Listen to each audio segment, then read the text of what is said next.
बिस्मिल्लाहिर्रहमानिर्रहीम। अस्सलाम वालेकुम। आप देख रहे हैं मुझे मेरे यूट्यूब चैनल पर और मैं मुज़म्मिल अवान। तमाम तारीफ़ें उस ज़ाते पाक के लिए जो हमारी शरीयत से भी करीब है और हमारे सांस के बीच में होने वाली मामूली से जुम्बिश को भी बखूबी जानता है। तमाम दुरूद पाक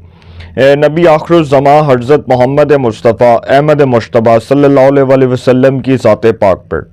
जो वजह तख्लीक़ कायनात हैं, जिनकी वजह से हम हैं, जिनकी वजह से ये कुल कायनात है। लाहौर में एक अहम तरीन शख्सियत से,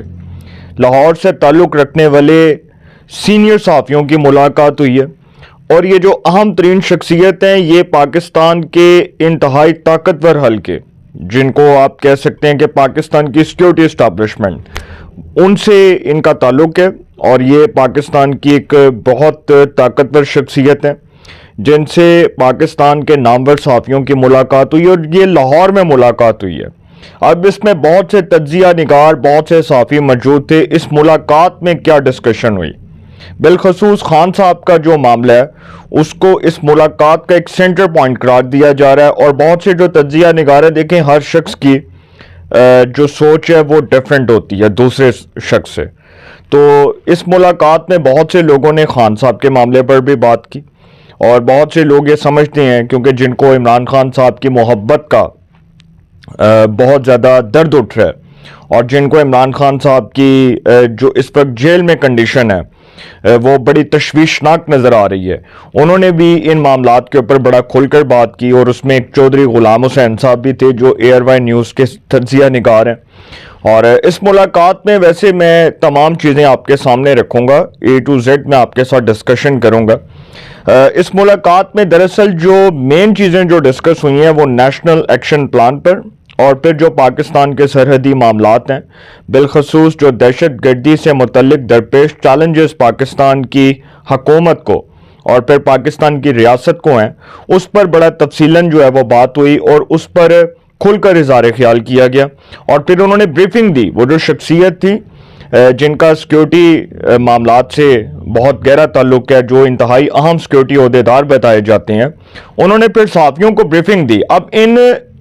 चीज़ों को जब डिस्कशन के तौर पर, मौजूद बहस के तौर पर लिया गया तो फिर इस पर बहुत हाइप खड़ी हुई और ये मुलाकात में कुछ ऐसे नामवर सहाफ़ी भी मौजूद थे जिनको पाकिस्तान की सहाफ़त में 40-40, 50-50 साल हो चुके हैं,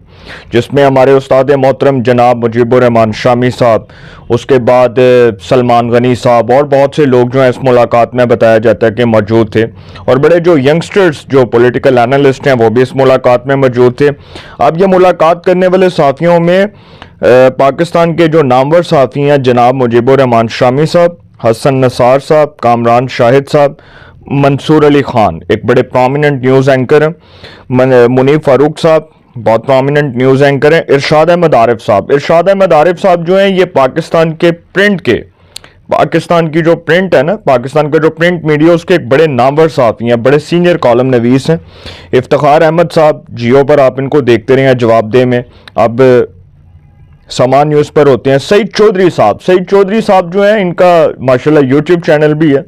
और एक बड़े ज़बरदस्त जो है वो पॉलिटिकल एनालिस्ट हैं, कोर्ट रिपोर्टर भी रहे हैं, लाहौर हाई कोर्ट में ये रिपोर्टिंग किया करते थे। शहजाद हुसैन भट्ट साहब लाहौर प्रेस क्लब के मेंबर भी हैं और GNN में ये काम करते हैं। गोहर भट्ट साहब, इमदाद सोमरो, इसार राना, मोहम्मद इलियास साहब एक्सप्रेस न्यूज़ के ब्यूरो चीफ हैं लाहौर के। उमर दराज गोंदल पहले न्यूज़ एंकर हुआ करते थे, न्यूज़ कास्टर थे पहले, अब वो पॉलिटिकल एनालिस्ट के तौर पर काम कर रहे हैं और हमारे दोस्तान पढ़ाते भी हैं। अकबर बाजवा साहब ये भी न्यूज़ एंकर रहे हैं GNN के, अब पॉलिटिकल एनालिस्ट हैं। आसम नसीर साहब ब्यूरो चीफ हैं। हफीजुल्लाह नियाजी साहब बहुत सीनियर और बड़े ज़बरदस्त तज्ज़िया निगार हैं। मुबशर लुकमान साहब one of the most prominent anchor. Ajmal Jami साहब, नजम वली साहब, चौधरी गुलाम हुसैन, सलमान गनी और सैयद मुजम्मिल शाह साहब स्ट्रेट क्राफ्ट प्रोग्राम करते हैं होस्ट एज आ एंकर एक्सप्रेस न्यूज़ के ऊपर। अब ये जो मुलाकात थी इसमें जो इंतहाई अहम सवाल था वो ये था कि आप चूँकि जो सिक्योरिटी मामलात के ऊपर बात कर रहे हैं, यहाँ पर जी स्टार्ट ये हुआ कि रजीम चेंज के हवाले से बात हुई कि आप अफ़गानिस्तान में रजीम चेंज क्यों नहीं करते, ये सवाल हुआ। और ये भी सवाल हुआ कि आप अफ़गानिस्तान में जो रिजीम चेंज नहीं कर रहे, इसके साथ साथ आप इंडिया को बेनकाब क्यों नहीं कर रहे। तो फिर इस सवाल का जवाब ये दिया गया कि ये सब जो है ये वक्त पर होगा। उन्होंने कहा कि ये चीज़ें जो हैं ये वक्त के साथ चलती हैं, सबसे पहले तो हमें अपने हाउस को इन ऑर्डर करना है। उन्होंने कहा कि ये चीज़ें जो हैं ये तो वक्त के साथ होनी है, हमें सबसे पहले अपने हाउस को इन ऑर्डर करना है। फिर ये भी सवाल हुआ कि जो नेशनल एक्शन प्लान है उस पर अमल दरामद हो रहा है, एक सूबे में हो रहा है, दूसरे सूबे में नहीं हो रहा। उन्होंने कहा कि बिल्कुल हो रहा है, बलूचिस्तान के अंदर जो है नेशनल एक्शन प्लान पर बहुत तेजी के साथ अमल दरामद हो रहा है और केपीके में अमल दरामद नहीं हो रहा, क्योंकि केपीके में अब आप देखेंगे कि वहां पर भी बहुत तेजी के साथ इस नेशनल एक्शन प्लान पर अमल दरामद होगा, चूंकि वहां पर जो एपेक्स कमेटी है और फिर जो वज़ीर आला सुहेल अफरीदी की जो कोर कमांडर पेशावर के साथ मुलाकात हुई है और जिसमें उन्होंने फिर बहुत तफसीलन जो है पाकिस्तान के सिक्योरिटी मामलात से मुतल्लिक जो दरपेश चैलेंजेस हैं अपने सूबे को उससे आगाह किया। तो इस पर अब जो आगे नेशनल एक्शन प्लान है एक सूबे में तो ये बहुत तेज़ी के साथ इम्प्लीमेंट हो रहा है बलूचिस्तान के अंदर। अब यही जो नेशनल एक्शन प्लान है ये आप सूबा खैबर पख्तूनख्वा में भी देखेंगे कि इस पर काम होगा। फिर ये भी सवाल हुआ कि मंसूर अली खान साहब ने सवाल किया, वो जो इंतहाई अहम सिक्योरिटी ओहदेदार थे, उनसे सवाल किया कि 9 मई तो हुआ और 9 मई के हवाले से रियासत का जो है वो फैसला बिल्कुल अटल है और बिल्कुल अटल मौक़िफ़ है कि जिसने 9 मई किया उसको सजाएं होनी चाहिए। अब ये बताया जाता है कि ये जो अहम सिक्योरिटी ओहदेदार थे जो ब्रीफिंग दे रहे थे, इनको आपने शायद बहुत एग्रेसिव ना देखा हो, सुनने में ये आ रहा है कि ये बहुत एग्रेसिव नहीं थे, ये बहुत लाइटली बात कर रहे थे, ये उस तरह से उस टोन में बात नहीं कर रहे थे जिस तरह DGISPR ने खुलकर एक बड़े जारहाना अंदाज में प्रेस कॉन्फ्रेंस की और बताया कि रियासत को जिन लोगों ने नुकसान पहुंचाया, जिन लोगों ने 9 मई किया, जिन लोगों ने तोड़ फोड़ की, जलाओ गिराओ किया, कोर कमांडर हाउस को जलाया, उनको तो सजाएं होनी है और उनको इबरत का निशान बनाना है। लेकिन ये बताया जाता है कि ये जो शख्सियत थे उनकी गुफ्तगू के अंदर ना तो तहरीक इंसाफ के हवाले से कोई बहुत ज़्यादा मुखालफत नज़र आ रही थी और ना ही कोई हमायत नज़र आ रही थी। वो बहुत जो है ना धीमे अंदाज में तमाम सवालात के जवाबात दे रहे थे।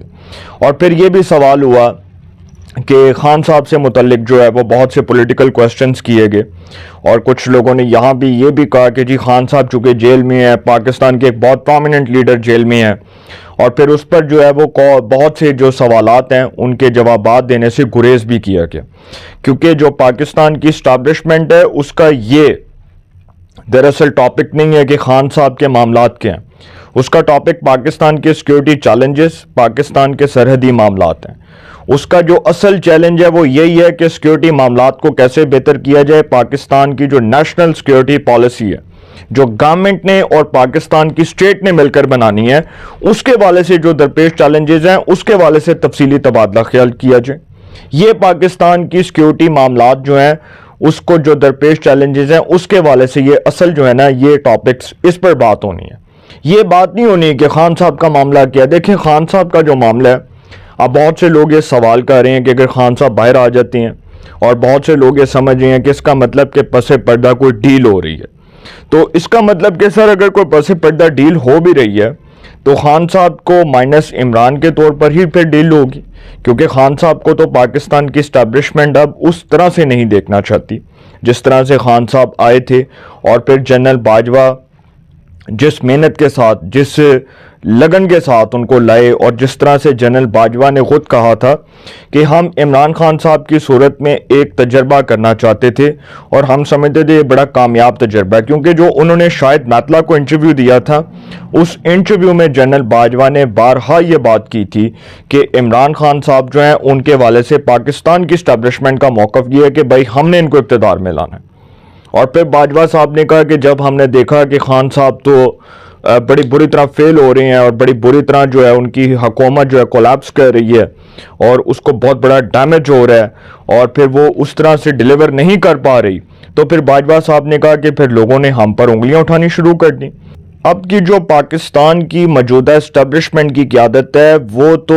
اب یہ تجربہ نہیں کر سکتی خان صاحب کو لانے کی صورت میں، ان کو دوبارہ وزارت عظمیٰ کی کرسی پر اس کے منصب پر بٹھانے کی صورت میں، کیونکہ سر پاکستان کی اسٹیبلشمنٹ تو ماضی میں یہ تجربہ کر چکی ہے۔ اب مائنس عمران کی صورت میں ہی معاملات آگے چلتے نظر آئیں گے، اور یہ بھی غالب امکان ہے۔ دیکھیں پاکستان کی سیاست میں کچھ ممکن جو ہے ناممکن نہیں ہے، لیکن یہ عین ممکن ہے کہ مائنس عمران کی صورت میں ہی پاکستان تحریک انصاف کے ساتھ کوئی ڈیل ہو جائے یا کوئی سیٹلمنٹ ہو جائے۔ یہ مستقبل میں ہو سکتا ہے، اور یہ مستقبل میں ہونا ہی ہونا ہے کہ مائنس عمران کی صورت میں ہی معاملات چلیں گے، کیونکہ پاکستان کی سیکیورٹی اسٹیبلشمنٹ موجودہ قیادت اب یہ رسک لینے کے لیے تیار نہیں ہے کہ وہ خان صاحب پر اعتبار کرے، ان کو ڈیل کے تحت رہا کر دیا جائے، اور پھر اس کے بعد ان کے معاملات پاکستان کی اسٹیبلشمنٹ کے ساتھ وہ سیٹلمنٹ کے طور پر جو ہے وہ طے ہو جائیں اور خان صاحب دوبارہ وزیر اعظم بن جائیں۔ یہ تو سر ہوتا نظر نہیں آ رہا، اور یہ عین ممکن نہیں ہے بلکہ یہ ناممکن نظر آ رہا ہے۔ اور دوسری جو خبر ہے وہ بڑی امپارٹنٹ ہے کہ جنرل قمر جاوید باجوہ صاحب کے حوالے سے، وہ جی صبح 4:30 بجے واش روم جا رہے تھے اور یکدم ان کا پاؤں سلپ ہوا، سر پر چوٹ آئی، وہ گرے، ان کو چوٹیں آئیں، زخم آئے، اور پھر ان کو آئی سی یو منتقل کر دیا گیا۔ اب اس حوالے سے جو D G I S P R ہیں انہوں نے وضاحت کی ہے، جنرل قمر جاوید باجوہ صاحب کی جو صحت ہے اس کے حوالے سے بھی انہوں نے بتایا، اور ارشاد بھٹی صاحب اور جو زاہد گشکوری صاحب ہیں انہوں نے اس حوالے سے یہ ٹویٹ کیا تھا کہ یہ جو جنرل قمر جاوید باجوہ ہیں ان کی جو حالت جو ہے وہ اس وقت بتایا جاتا ہے کہ تشویشناک ہے، وہ آئی سی یو میں ہے۔ اب جنرل قمر جاوید باجوہ کی صحت کے حوالے سے اپڈیٹ آئی ہے کہ تفصیلات کے مطابق پاک فوج کے شعبہ تعلقات عامہ آئی ایس پی آر کی جانب سے سابق army chief general retired Qamar Javed Bajwa کی صحت کے حوالے سے اپڈیٹ جاری کی گئی ہے کہ جنرل قمر جاوید باجوہ اپنی رہائش گاہ پر گرنے کے باعث زخمی ہوئے۔ آئی ایس پی آر نے بتایا کہ جنرل قمر جاوید باجوہ کو چوٹ لگی ہے، ان کو مطلب جب وہ واش روم میں گرے ہیں اور وہ آئی سی یو میں زیر علاج ہیں۔ اب یہ جو چیزیں ہیں یہ بتا دی ہیں انہوں نے D G I S P R نے، اور انہوں نے بتایا کہ ان کو چونکہ سر پر چوٹ آئی اور بڑی گہری چوٹ آئی ان کو، اب ڈاکٹرز کے مطابق جی بتایا جا رہا ہے کہ ان کا طبی معائنہ کر لیا گیا، ان کی نگرانی میں، ڈاکٹرز کی نگرانی میں ان کا علاج جاری ہے، اور یہ بھی بتایا جا رہا ہے کہ ملٹری اسپتال سی ایم ایچ میں ان کو منتقل کیا گیا، اور اب ان کی حالت جو ہے وہ خطرے سے باہر ہے۔ تو اللہ کریم جنرل قمر جاوید باجوہ کو صحت اور تندرستی عطا فرمائے، اور جو لوگ ان کے خلاف ٹرولز کر رہے ہیں، ٹویٹس کر رہے ہیں پاکستان تحریک انصاف کے کہ دیکھو جی یہ امریکہ کی سازش تھی، جنرل باجوہ نے عمران خان کی حکومت کا تختہ الٹا اور عمران خان نے ہی عمران خان کے خلاف باجوہ نے رجیم چینج کی، تو سر اللہ کریم ان کو ہدایت عطا فرمائے اور صراط المستقیم کے راستے پر چلنے کی توفیق عطا فرمائے۔ اپنی رائے کا کمنٹس میں ضرور اظہار کیجیے گا۔ انشاءاللہ ایک نئے سیگمنٹ کے ساتھ پہ ملاقات ہوگی۔ آپ اپنا بہت خیال رکھیے گا۔ اللہ نگہبان۔